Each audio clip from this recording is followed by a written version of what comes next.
Papa mummy के लिए best gift कारवा मिनी। नमस्कार प्रणाम। हम रुआ सबके छोट भाई सिंगर दीपक दीवाना और रुआ सबे से एक छोट बात बतावल चाहतनी कि हमारा एगो भाई के चैनल बा अंश रिकॉर्डिंग स्टूडियो गोपालगंज के नाम से यूट्यूब पर। ऐसे तो भी बहुत सारा बा चैनल, बाकी मेन चैनल बा हमारा भाई के अंश रिकॉर्डिंग स्टूडियो के गोपालगंज के नाम से। तो वो चैनल के रुआ सबे सपोर्ट करी, इनका चैनल के सपोर्ट करी, लाइक करी, सब्सक्राइब करी। वो चैनल पर बहुत ही अच्छा अच्छा वीडियो अपलोड होता, सॉन्ग अपलोड होता।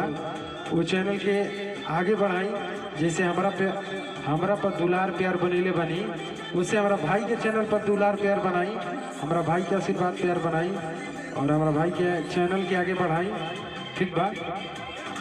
ऐसे भी तो बहुत सारा यूट्यूब पर फेक चैनल बा, तो सभी चैनल के हटाई।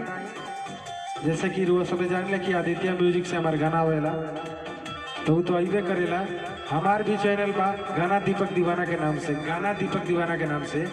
वो भी चैनल के सपोर्ट करी, हमारा भाई के चैनल के भी सपोर्ट करी और आगे बढ़ाई। ये सब रुआ सबसे विनती बा, आग्रह बा।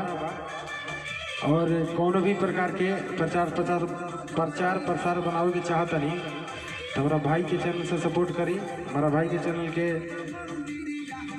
सर्च करी, ऊपर नंबर मिलल बा, हमारा भाई से कांटेक्ट करी।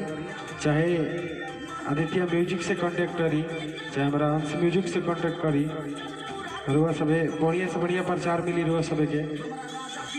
तो यह रुआ सबसे बात बताओ चाहत रहनी है और ऐसे ही दुलार प्यार बनाई ले रखी हमनी सबन के ऊपर। धन्यवाद।